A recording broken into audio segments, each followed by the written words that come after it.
Hello and welcome back to Start Learning Sets. And as always, I want to thank all the nice people that support this channel on Steady or PayPal.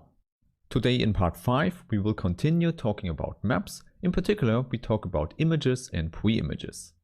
Please recall we defined a map as a special relation between two sets, and we can write it as an assignment from A into B.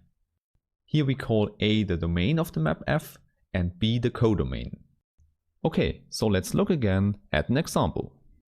Here the map F should map the natural numbers into the integers. And the map is defined by saying that the natural number x should be sent to x squared. So here you see this arrow is what we use for the elements and this arrow is what we use for the sets.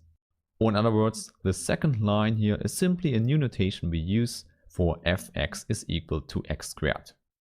Now, as we have done it in the last video, let's look at a visualization of this particular map here.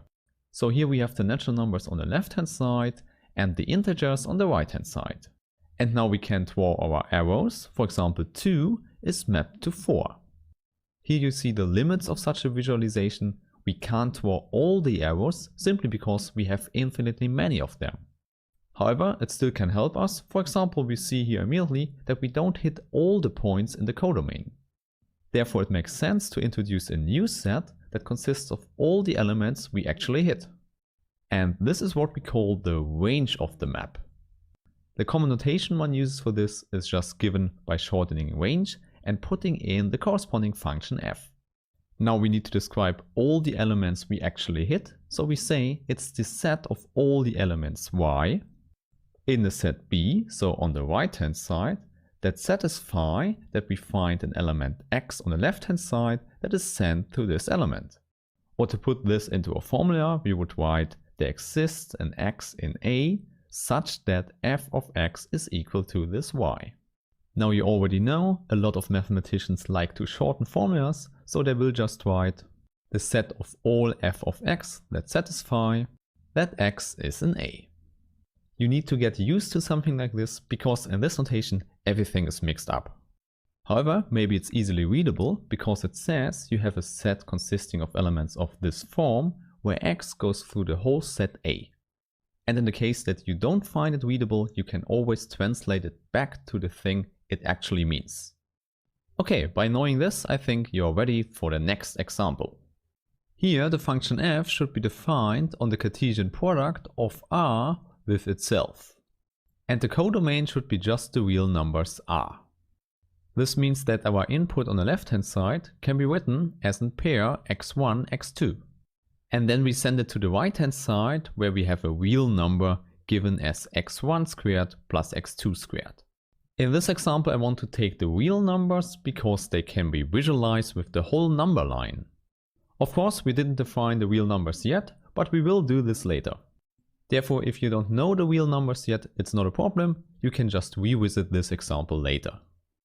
However, still you can take the visualization because the real numbers are just this one-dimensional number line. Hence, on the other hand, we can see r times r as this two-dimensional plane. Now, if we fix one point in this plane, we have an element in the domain, and then we map it to the right-hand side by using this formula.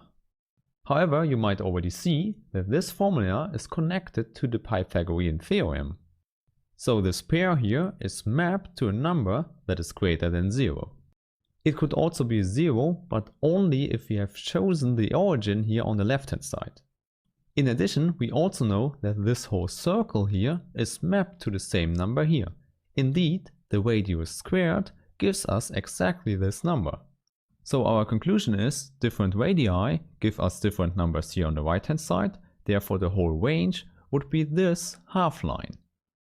More concretely, we would write it's the set of all real numbers y that are greater or equal than 0.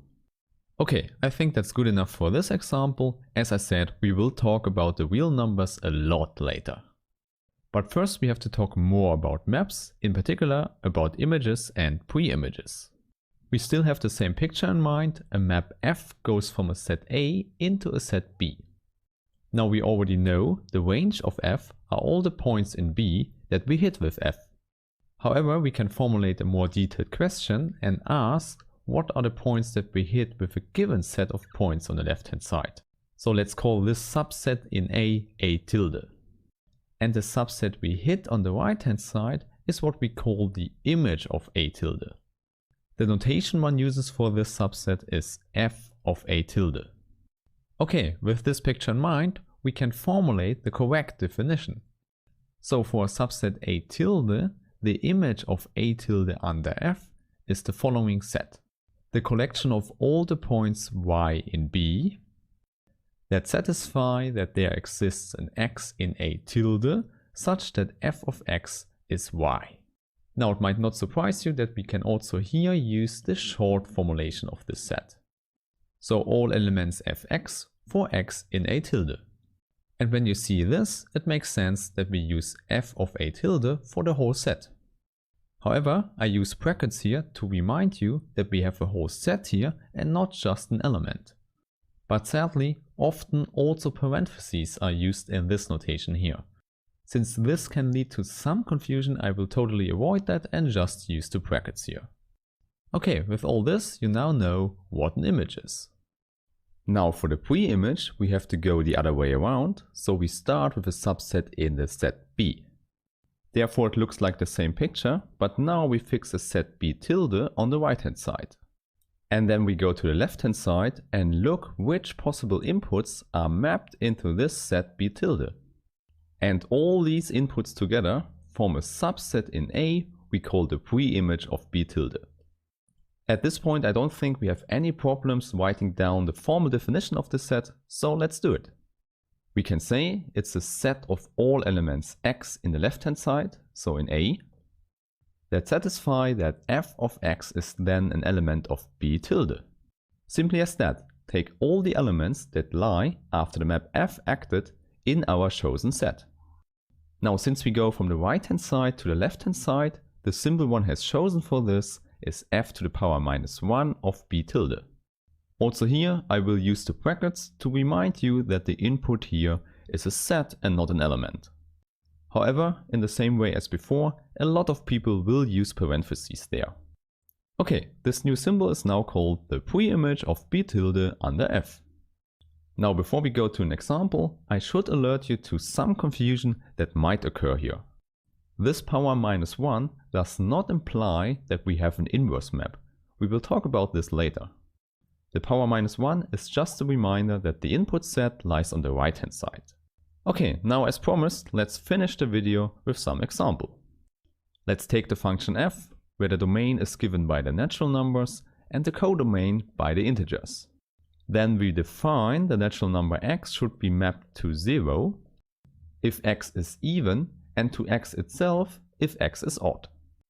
Okay, now we want to calculate the image of the set 2, 3, 4 under f and the pre-image of the set that only contains 0 under f. Maybe that's a good thing you can do for yourself, so pause the video and think about it. Okay, if you're ready, let's talk about the image first. With the first element 2, we will hit 0 because 2 is even. But then with 3, we will hit 3 itself because 3 is odd.